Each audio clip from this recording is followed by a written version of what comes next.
I can show that off. It's got 156,000 miles on it, but the car runs beautifully. There's absolutely no problems with this car. A mechanic owned the car previously, kept it in reasonable shape. The death of a legend. Hey guys, I know I haven't been making videos lately, but this is why. Last week, Andy and I decided to go to the pinball place in Asbury Park, which is a good 70 miles away from where I live. This car, I bought it back in February of 2013. This is an Acura TL 1999. Well, the transmission died as we were on our way to Asbury Park.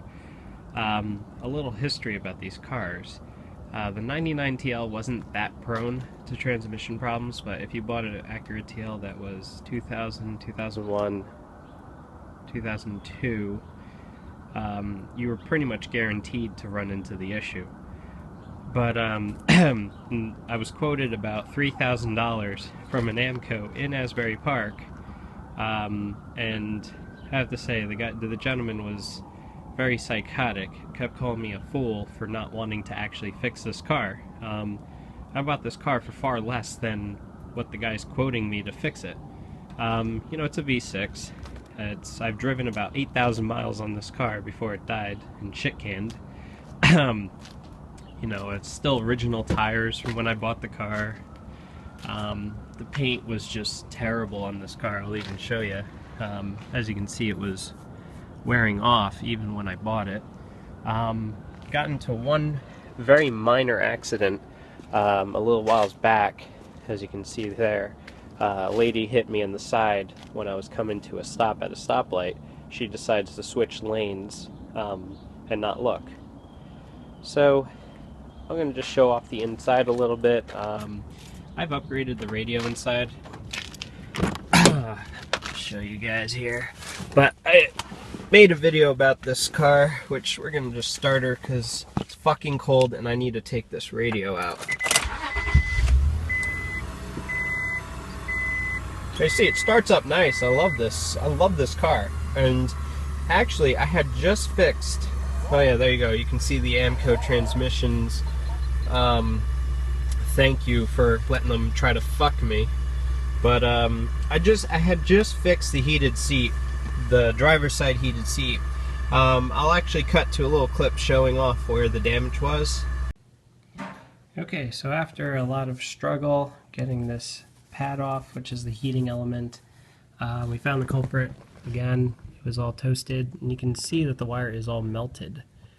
Looks really flimsy, so we're going to go ahead and patch this and solder it up. But the other side looks up a little burnt up too, but this side is definitely charred from the short, so we're going to go ahead and replace that.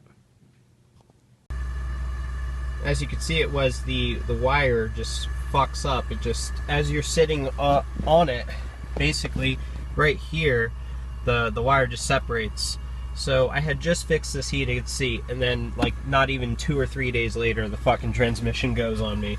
For a while, I've noticed that when accelerating, it would go up to about 2,500 RPMs, and then it would just feel like you just threw the car into neutral. It was doing that since October. I figured it was just because it was cold, and it turns out no, the transmission was just slowly killing itself. So now that's why you see the check engine light. That's just because the transmission's shot. It does move a little bit, but you know, again, it's not worth rebuilding the transmission for. So I went ahead, when I bought this car, the stock radio, which I still have, was a pile of shit. You know, yes, it has a CD player, but you know, I needed the ability to connect my phone, so that way when I'm driving, if someone calls me, I don't have to reach for a phone. I just tap the touchscreen and that's it. So I bought the kit, the harness. I wired this whole thing myself. Each of the doors, I replaced the speakers. I replaced them with Blaupunks, which they're 225 watt like peak power capable speakers. Yeah, this head unit will never drive that kind of wattage to them, but you know what, at least it's very crisp, clean, and clear, no distortion on these speakers. They're tricoaxial. So they have 3 speakers in it, a low, mid, and a tweeter. So those were cheap. They were like 25 bucks each on Amazon, so I bought them and put them in the fucking cold. That was fun. It was snowing while I'm putting these damn speakers in. So this car has definitely done me well for the most part. I mean, I'm ticked off that I never even got 10,000 miles out of this car. But, you know, it's a death of a legend. She's going to be junked in the next few days, so that's why I'm taking out the radio. I'm going to put the stock radio back in there while it's out. I'm going to be taking the speakers out since this car is being junked. My brother wanted to buy the car off me. I told him it was a waste of time, because even if you did the rebuild from Amco, they can, you know, talk you to death and say how much better it's going to be. They're just going to fuck you in the end, because they only warranty the transmission for 12,000 miles. So again, it's anyone's guess if the thing will last, especially when the transmissions were known to have problems.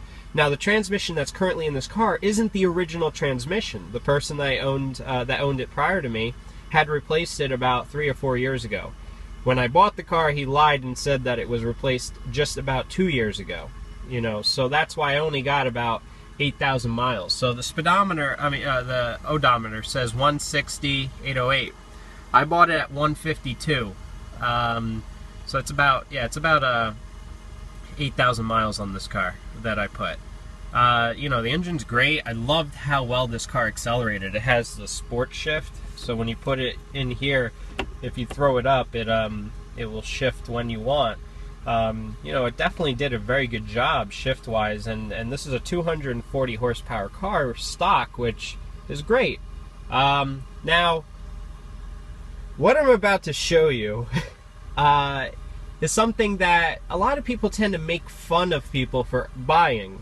But now, mind you, this car here takes premium gas, has a 17-gallon tank, and only gives me about 22 miles a gallon. Let me show you what I bought to replace this car. Told you, bought this. This is a 2006 Prius. And this is the 2nd generation model. Excuse the wobbliness, but as you can see, it is in fact a hybrid. I've thought about owning one of these things for years. I remember when they first came out, I thought the Prius was a very interesting idea. Yeah, it's not the most beautiful looking car in the world, but neither was this thing. But the fact is, this car has so many fucking bells and whistles, it's ridiculous. Just by walking up to the car and touching, it unlocks the car. I didn't even pull out any keys. It's got smart key system. Now, when you're inside the car, I can turn on the car at any point by just hitting the power button. If you want to start the car, you have to hold the brake, which kind of gets you have to get used to it. So when you're running out to actually just warm up the car, you can't just hit this button and be the end of it, because you're just going to drain the battery. If you have to hold the brake, hit that, it turns on everything, and if the battery's low, the generator will kick in. The one thing I hate about this car is this fucking radio. The radio sucks ass. The problem is it's just an AM, FM, and CD player. This car is not equipped with the satellite, and to me it doesn't make sense putting in the satellite because of other inherent, you know, just horrible implementations of connectivity.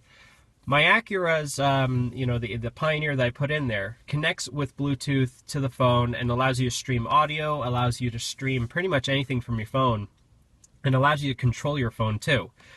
There's absolutely no way to do it with this unless you buy all these extra kits that just do a very poor job integrating your phone. So right now what I have is I just use, I have a charging cable, and then I use headphone jack, plug it in to the auxiliary. The problem is, unless you use a shielded cable, this radio gets interference from your cell phone, so you'll hear a high-pitched whining sound while you're listening to music. Now, this car came standard with a 6-speaker JBL system, which I guess it's okay. I mean, I'm used to my block punks, and believe me, I found out that actually the block punks will fit in the doors, so I am going to be putting my block punks back into this car. You know, it's definitely going to be worthwhile doing.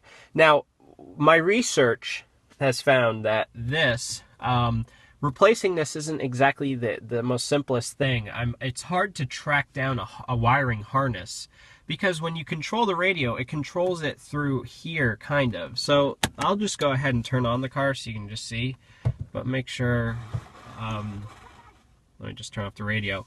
But as you can see, yeah, I'm actually getting on average 50 miles to a gallon, which again, just blows my mind compared to my friggin' Acura out there. Acceleration and everything takes a while to get used to. Lightly tapping the accelerator on the Acura, that car takes off. This thing, nope. You know, it's a CVT transmission in here, which I've heard that Toyota's version of it is rock solid and doesn't have any known problems. I've done a lot of research before buying this car.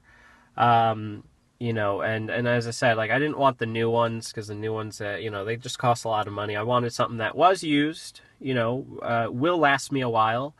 And I have to say, this car has a long ways to go before it reaches the mileage of my Acura. So that's a good sign.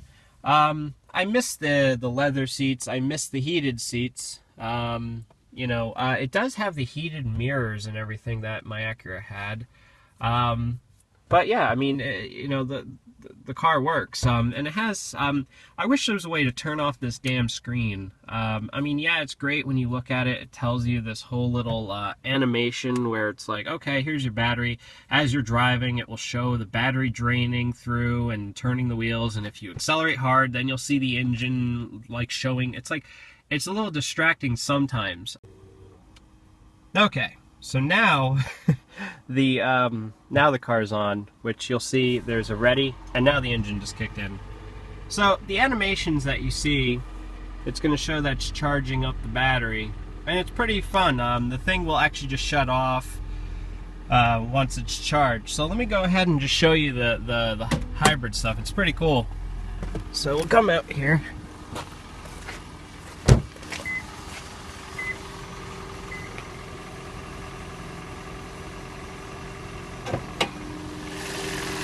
So underneath, you have the motor, which is just a 4-cylinder, and then you'll have the inverter, which is here. So those orange cables are about 300-volt AC, and once the car thinks that it's warm enough, it should just shut off. It's quite simple. It has a very big tank for windshield wiper fluid. That's one of the biggest I've seen. I'm going to drain that out and fill it up with Aquapel.